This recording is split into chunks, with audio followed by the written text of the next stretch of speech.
is up. I told you last year, DC runs this shit. DC runs Hall H. And we're bringing all this for you guys because you're the fans. You're the guys we make movies for. We're going to kill it.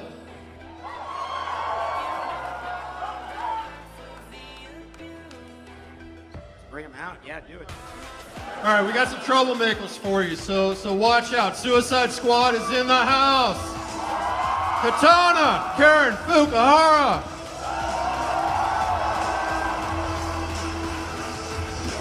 Get out here, Karen. Slipknot, Adam Beach.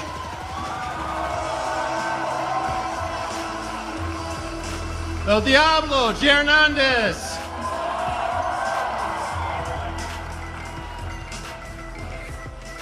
Captain Boomerang, Jai Courtney.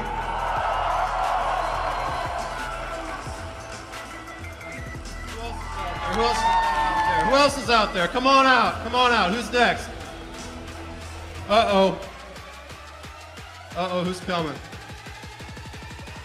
See, now I gotta pronounce his name. Adewale's out here. Triple A. Triple A. All right, let's bring it. What's up, dude? Viola Davis.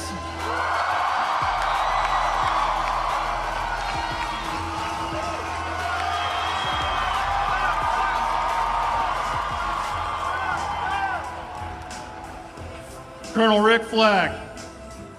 Joel Kinnaman.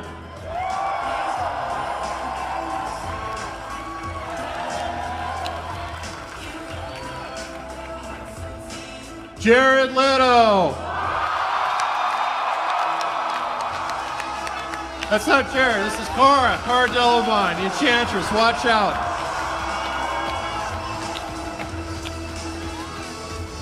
This is the man.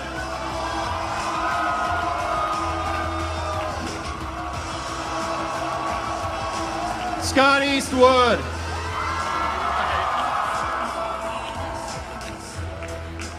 Margot Robbie. Harley Quinn.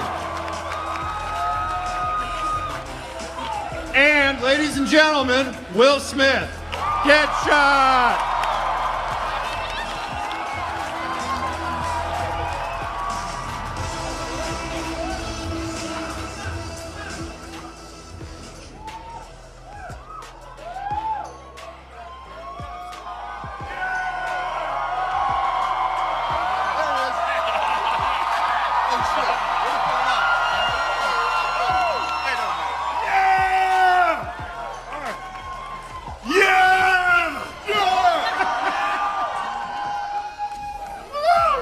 Down to business. This is exciting. David, people say that you are bringing a whole new look, a whole new feel to this genre. What was your intent? Was that your intent all along? How'd you go about doing it? I grew up reading comic books. I've always been a fan of the art that they are, and I wanted to make a film that looked like a comic book. And it not just has to do with the visuals of the film and sort of the beauty of the medium and the costumes and the wardrobe and the sets, but also the characters. I wanted these characters to have as much soul as the characters I remember as a kid growing up. You know, it's... Yeah! You guys are all, and this is a question for everybody. I like that you're the hype man. That's right, yeah! I'm very excited. I'm just very excited. Yeah. This is really a question for all of you, but to me, the genius of this story is that you're bad guys, and the bad guys always have this incredible attraction, and yet now you're walking this line of trying to do a good thing. That's got to be a lot of fun, and anyone can grab this one. But the process of being a bad guy, what is the advantage of a character who's supposed to be bad trying to be good? I think what was great that David said really early, he said that this is not a movie about good versus evil. This is a movie about bad versus evil. And I just thought that was a really interesting distinction. It's like, you know, where is the line between bad and evil? Is there a point where you've done so much dirt that you're no longer redeemable? You know, and it's fun for us trying to find that line of where you do bad things, but you do them for good reasons, and sometimes you don't. You just do it because it's fun to hurt somebody, you know. Yeah, so it's like it's really great walking that line. I love you too, call me. Now, I got to see the movie. Don't rub your nipples, sir. It's disturbing.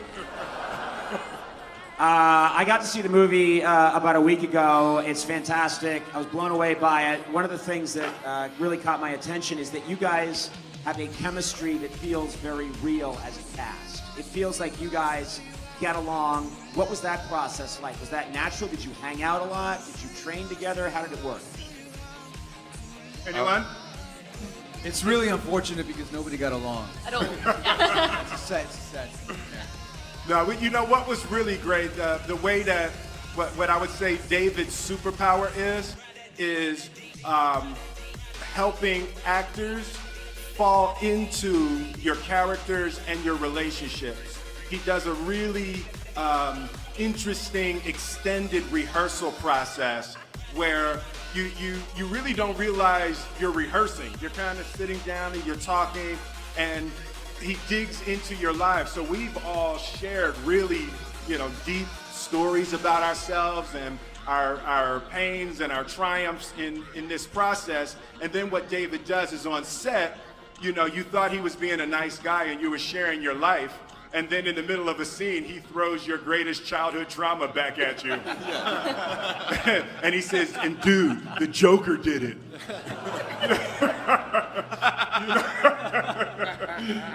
So it's a really fantastic process where you just can't help but bond when you're sharing those kind of intimate stories with one another. I mean, think about what you share with your best friends, and how open you are and how emotionally honest you are. So if I can help these guys create sort of an accelerated friendship through this process of just trusting each other, knowing each other's secrets, that's what you're seeing on screen. And the magic of what these guys have done is how well they've bonded as a family. And I think that's what's a little bit different from this film than a lot of other films, is that human connection they have. And the most important thing to me is performance and actors. And these guys killed it. They bear their souls out there. Yeah. For a lot of you, there was an incredible amount of training in this film. I mean, physical, hard training. You can see it in the film. You guys are in amazing shape, but the scenes themselves are very action-packed. What was that like? I mean, how hard were you working? Were you working full days? Were you killing yourselves? Margot's, yeah. Margot, you take that one. Yeah. Whatever everyone did in this film, I did in a pair of heels, so it kind of added an element of difficulty there. No, it was really cool. We got to do David wanted us to do as many of our stunts as possible. We ended up doing most of them ourselves and learning random little skills. I learned how to hold my breath underwater for like 5 minutes. That was cool. We got to jump off things. Things were always exploding on set. I mean, it was just insane all the time. I don't know anyone else in the business right now who would have both the stamina and the will and the talent to pull off what Margot pulled off. And when you see the film, you're going to see her doing her own fighting, her own stunts. I mean, yeah, we had a double, but I think the double is at craft eating sandwiches. I mean, she really did incredible work. I want to just give my own shout out to Viola. Viola, I thought you were one of the toughest.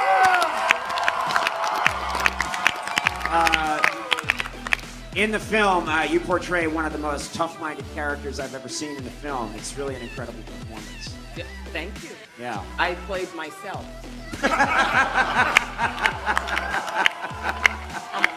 Then I'm very afraid of it.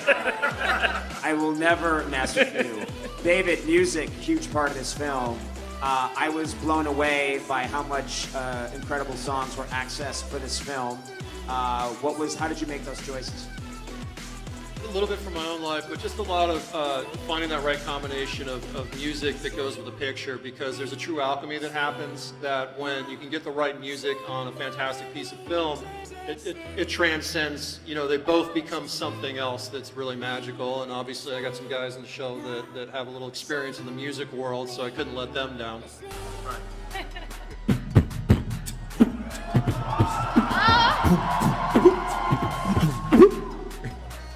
He didn't use that. He didn't use that though. He didn't use that. That's what I hear in my head all the time. David, now we have time. We are so tight on time to get to so many people that we have time for one question. So we have a question here. Yeah. Someone's coming up.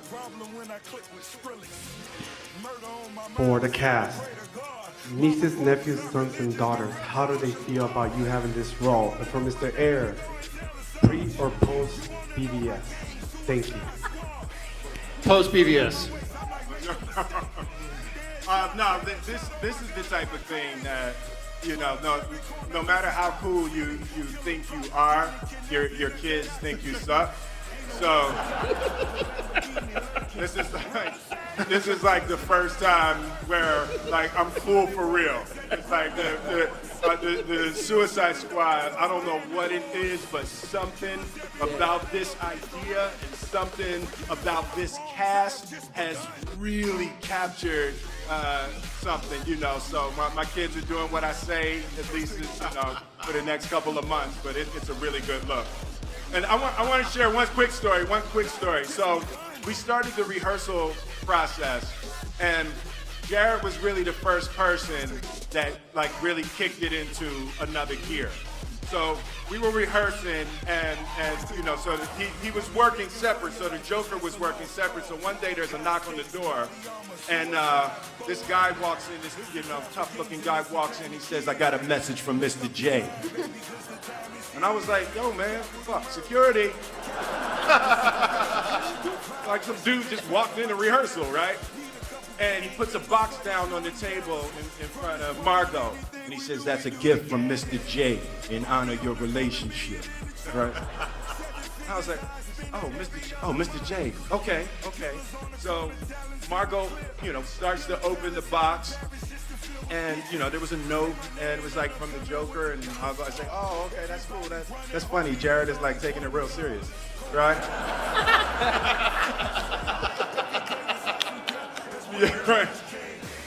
And Margot opened the box, and there was a live rat in the box. She jumped. Yeah. And listen. I was playing dead shot, but if I had pearls on, I would have clutched them. Right? It was like, so we get the top back on with the rat, right? So for the whole movie, that's the kind of stuff Jared was doing, but he really kicked everybody into another level and another level of focus on doing this right. That's what I've been telling press is that Jared does an incredible contribution to the film. Obviously, the tightrope act of playing the Joker, who is the most well-known villain in Western fiction. And look, he's standing in the shadow of giants. And the contribution, besides just nailing the role and being so courageous and tackling it, is he's the guy that really galvanized the cast. He was the sword, or he was the hammer that made that sword sharp. I think that.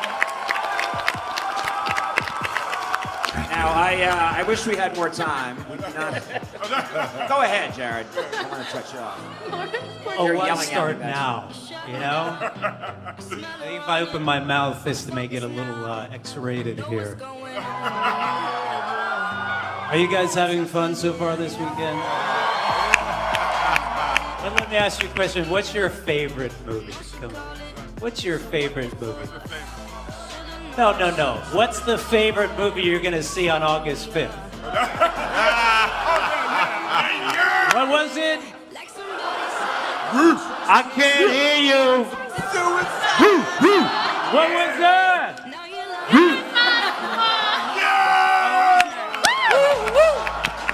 Well, no more promotion needed for that film. Rewinding the picture.